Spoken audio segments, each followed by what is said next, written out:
Friends, so ഇന്ന് നമ്മൾ നോക്കാൻ പോകുന്ന കുറച്ച് ഇഡിയംസ് ആൻഡ് യൂസേജ്, കുറച്ച് ഗ്രാമർ പാർട്ടിലേക്കാണ് നമ്മളിന്ന് പോകുന്നത്. നമ്മുടെ ടോപ്പിക് എന്ന് വെച്ചാൽ stop making these grammar mistakes.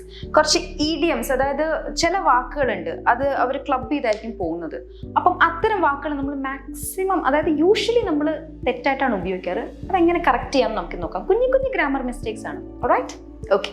So എല്ലാത്തിനും മുമ്പേ ക്യാപ്ഷനിലേക്ക് എല്ലാവർക്കും സ്വാഗതം. എൻ്റെ പേര് രമ്യ. ക്യാപ്ഷൻ ഒരു revolutionary learn together English fluency പ്രോഗ്രാമാണ്. ഇത് വളരെ easy, quick, fun, effective and affordable program കൂടിയാണ്. മാത്രമല്ല വെറും 6 മാസം കൊണ്ട് ഒരു പുതിയ നിങ്ങളെ തന്നെ നിങ്ങൾക്ക് കാണാൻ പറ്റും. ഓൾറൈറ്റ്, സോ നമുക്ക് സെഷൻ നോക്കാം.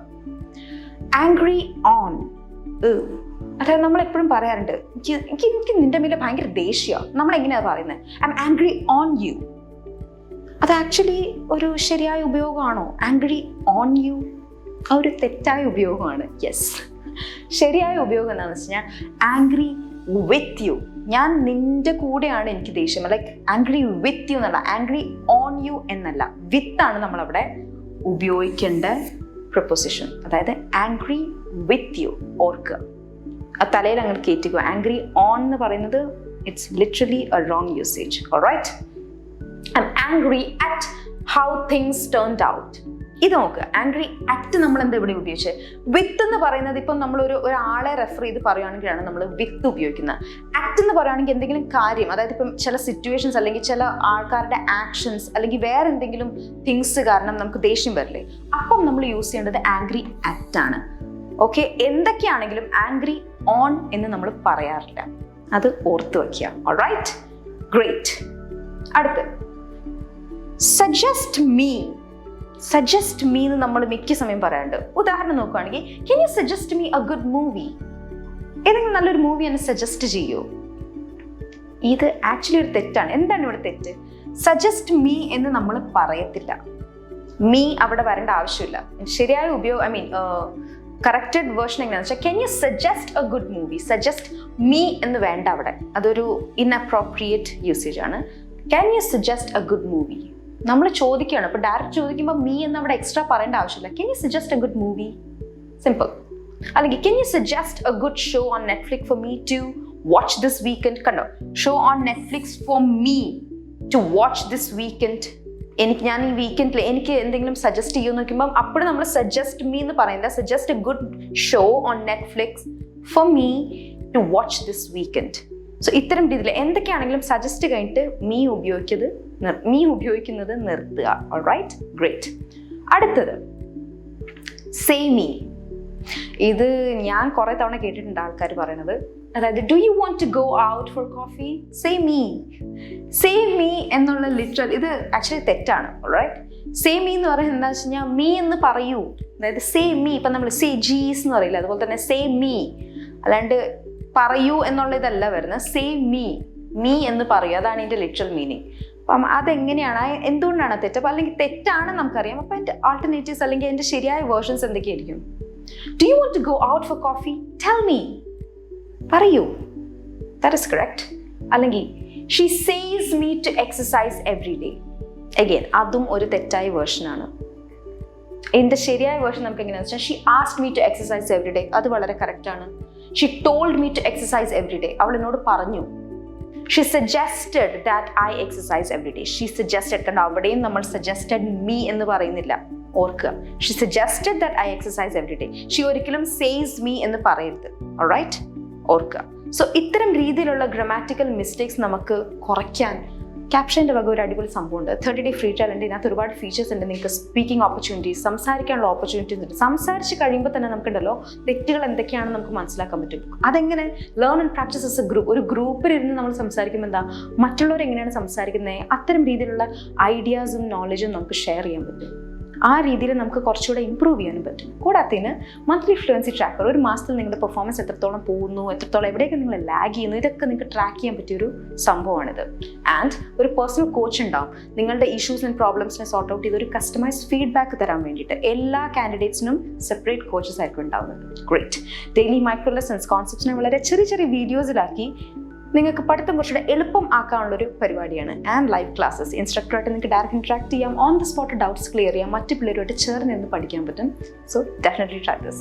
Back to our session. Prefer X over Y.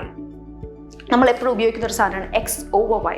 എനിക്ക് ഇതല്ല, എനിക്ക് മറ്റേതാണ് ഇതിനെക്കാട്ടിലും എനിക്കിഷ്ടം നമ്മൾ പറയില്ലേ, I prefer this over. Prefer കഴിഞ്ഞിട്ട് നമ്മൾ ഓവർ ഉപയോഗിക്കാനുള്ള ഒരു സാധനം ഉണ്ടാവും. പക്ഷേ ഇപ്പം I prefer jazz over hip hop. പക്ഷേ ഇതിനകത്ത് എന്താണ് തെറ്റ്? ഈ ഓവർ ഇവിടെ വരേണ്ട ആവശ്യമില്ല. അതിൻ്റെ ശരിയാന്ന് വെച്ചാൽ I prefer jazz to hip hop. Prefer വന്നു കഴിഞ്ഞാൽ എപ്പോഴും പ്രിഫർ ടു എന്നാണ് വരേണ്ടത്. ഇത് കഴിഞ്ഞിട്ടുള്ള ക്വസ്റ്റ്യൻ വരേണ്ടതെന്ന് വെച്ചാൽ ടു ആണ് വരേണ്ടത്. I prefer jazz to hip hop. All right. I would rather listen to jazz than hip hop. ഇത് വേറെ രീതി ഓഫ് എക്സ്പ്ലെയിൻ, സെയിം സാധനം തന്നെയാണ്. I would rather listen to jazz than hip hop. All right, great.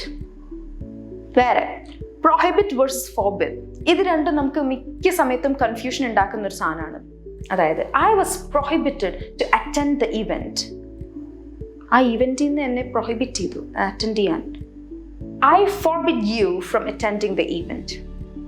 ഇതിൽ രസം എന്താണെന്ന് വെച്ച് കഴിഞ്ഞാൽ രണ്ട് സെൻറ്റൻസും തെറ്റാണ്. അപ്പോൾ ഇതിൻ്റെ ശരിയായ യൂസേജ് എങ്ങനെയാണ്? I was prohibited from. Prohibited എപ്പോഴും ഉപയോഗിക്കേണ്ടത് ഫ്രം വച്ചിട്ടാണ്.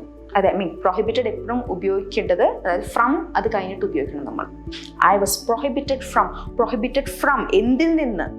അതാണ് നമ്മൾ പറയുന്നത്. Attending the event. ആ ഈവൻറ്റ് അറ്റൻഡ് ചെയ്യുന്നതിൽ നിന്ന് എന്നെ പ്രൊഹിബിറ്റ് ചെയ്തു. അതാണ് നമ്മൾ ഓർക്കേണ്ടത്. Again I forbid you to. ഇവിടെയും അതുപോലെ തന്നെ ഫോർബിഡ് കഴിഞ്ഞ് കഴിഞ്ഞാൽ നമ്മൾ ഉപയോഗിക്കേണ്ട സാധനമാണ്. ഫോർബിഡ് ആരെയാണ് ചെയ്തത്? നിന്നെ. എന്തിൽ? To. I forbid you to attend the event. Again so prohibit കഴിഞ്ഞ് കഴിഞ്ഞാൽ ഫ്രം ഉപയോഗിക്കുക, ഫോർബിഡ് കഴിഞ്ഞ് കഴിഞ്ഞാൽ ടു ഉപയോഗിക്കുക. ഇത്തരം ചെറിയ ചെറിയ കാര്യങ്ങളാണ്. കാര്യം നമ്മളിതൊക്കെ നമ്മൾ സെൻറ്റൻസിൽ ഇപ്പം നമ്മൾ എവിടെയെങ്കിലും ഒരു ഇംഗ്ലീഷ് നന്നായി സ്പീക്ക് ചെയ്യാൻ കഴിയുന്ന ആൾക്കാരുടെ അടുത്തോ അല്ലെങ്കിൽ ഏതെങ്കിലും ഒരു ഫോർമൽ ഒഫീഷ്യൽ കോൺവെർസേഷനിൽ നമുക്ക് വളരെ ഇമ്പോർട്ടൻ്റ് ആയിട്ടുള്ളൊരു കോൺവെർസേഷൻ നമ്മൾ ഇത്തരം രീതിയിൽ സംസാരിക്കുമ്പോൾ നമ്മൾ തെറ്റായി ഉപയോഗം കഴിഞ്ഞാൽ അത് ഭയങ്കര ഒരു എന്താ പറയുക, നമ്മളെ ടേൺ ഡൗൺ ചെയ്യും. എന്താണെന്ന് വെച്ചാൽ നമ്മുടെ ഇംഗ്ലീഷ് ഭയങ്കര മോശമാകുമ്പോൾ എന്താണെന്ന് വെച്ചാൽ കേൾക്കാൻ ഭയങ്കര ബാഡായിരിക്കും അത്. മാക്സിമം നമ്മൾ ഇത്തരം കുഞ്ഞു കുഞ്ഞി മിസ്റ്റേക്സ് ഒക്കെ എന്താണെന്ന് വെച്ച് കഴിഞ്ഞാൽ അവിടെ നിന്ന് തന്നെ ക്ലിയർ ചെയ്ത് മാക്സിമം ഉപയോഗിക്കാൻ തുടങ്ങുക. ഓൾറൈറ്റ്. കുറച്ച് ആദ്യമൊക്കെ ബുദ്ധിമുട്ടായിരിക്കും, പക്ഷെ പിന്നെ എന്താ വെച്ചാൽ അതാണ് കുറേ രീതിയിൽ നമ്മൾ സംസാരിക്കുക മാക്സിമം ആൾക്കാരുമായിട്ട് ഇംഗ്ലീഷിൽ. കാര്യം ഈ ലാംഗ്വേജ് ഭയങ്കര ഇമ്പോർട്ടൻ്റ് ആണ് നമ്മളുടെ എല്ലാ എന്താ പറയുക ആംഗിളിൽ നിന്ന് നോക്കുകയാണെങ്കിൽ ഏതൊരു കാര്യത്തിലും ഈ ലാംഗ്വേജ് ഭയങ്കര ഇമ്പോർട്ടൻ്റ് ആണ്. സോ അതതിൻ്റെ കറക്റ്റായ രീതിയിൽ പഠിക്കുന്നതായിരിക്കും ഏറ്റവും നല്ലത്. ഓൾറൈറ്റ്. വേറൊരു സംഭവം എന്താണെന്ന് വെച്ച് കഴിഞ്ഞാൽ ബിറ്റ്വീൻ യു ആൻഡ് ഐ. ഇത് ഞാൻ കുറേ തവണ കേട്ടിട്ടുണ്ട്, ഞാനും ഒരുപാട് തവണ ഉപയോഗിച്ചിട്ടുള്ള സംഭവമാണ്. പക്ഷേ ഇത് സംഭവം എന്ന് വെച്ചാൽ between you and I this story seems fake. അത് തെറ്റായൊരു ഉപയോഗമാണ്. കാരണം ബിറ്റ്വീൻ യു ആൻഡ് മീ ആണ് വേണ്ടത്. യു ആൻഡ് ഐ എന്ന് ഒരിക്കലും പറയില്ല. എന്താണെന്ന് ചോദിച്ചാൽ അങ്ങനെയല്ല. ഇനി അങ്ങനെ പെർട്ടിക്കുലർ റൂളൊന്നുമില്ല, ഇത് അങ്ങനെയാണ്. ഇപ്പം ഗ്രാമറിൽ കുറേ കട്ട് ആൻഡ് ഷോർട്ട് റൂൾസ് ഉണ്ട്. അപ്പം അത് നമ്മൾ അങ്ങനെ തന്നെ പഠിക്കണം. ബുദ്ധിമുട്ടാണെന്നറിയാം, പക്ഷേ ചില കാര്യങ്ങൾ നമ്മൾ ഓർത്തിരുന്ന് കഴിഞ്ഞുണ്ടല്ലോ, അത് നമ്മുടെ തലയിൽ അങ്ങനെ ഇരുന്നോളൂ. All right. So between you and me ആണ്. ബിറ്റ്വീൻ വരുമ്പം യു ആൻഡ് മീ. അതേസമയം ബോത്ത് എന്താ പറയുക യുവർ ബ്രദർ ആൻഡ് ഐ, അപ്പം നമുക്ക് അങ്ങനെ യൂസ് ചെയ്യാൻ പറ്റും. അതേസമയം both your brother and me എന്ന് പറയില്ല. ബിറ്റ്വീൻ വരുമ്പോഴാണ് യു ആൻഡ് മീ പറയുക. ഓൾ റൈറ്റ്, ഓർക്കുക. So both you and me, between you and me this story seems fake. അല്ലെങ്കിൽ let's keep this between you and me. You and I അല്ല, you and me. Between വരുമ്പം you and me. Remember that. So ഇത്തരം രീതിയിലുള്ള എന്താ പറയുക ചെറിയ ചെറിയ grammatical mistakes നമ്മുടെ കോൺവെർസേഷനിൽ നിന്ന് നമ്മൾ ഒഴിവാക്കുകയാണെങ്കിൽ എനിക്ക് തോന്നുന്നു കുറച്ചും കൂടെ വൃത്തിയിൽ നമ്മുടെ ഇംഗ്ലീഷ് നമുക്ക് എന്താ പറയുക വേറെ ലെവലിലേക്ക് നമുക്ക് കൊണ്ടുപോകാൻ പറ്റും. ഈ ചെറിയ വീഡിയോ നിങ്ങൾക്ക് ഇഷ്ടപ്പെട്ടെങ്കിൽ ലൈക്ക് ചെയ്യുക, സബ്സ്ക്രൈബ് ചെയ്യുക, കമൻറ്റ് ചെയ്യുക. കമൻറ്റ് വഴിയാണ് നമുക്ക് സജഷൻസും നിങ്ങളുടെ ഡൗട്ട്സും ഒക്കെ നമുക്ക് അറിയാൻ പറ്റുക. ഞാൻ നേരത്തെ പറഞ്ഞ ക്യാപ്ഷൻ്റെ വക 30 ഡേ ഫ്രീ ട്രയൽ കിട്ടാൻ visit caption.com അല്ലെങ്കിൽ ക്യാപ്ഷൻ ആപ്പ് ഡൗൺലോഡ് ചെയ്യാം. സോ അടുത്ത വീഡിയോയിൽ കാണുന്നവരെ ടാറ്റാ.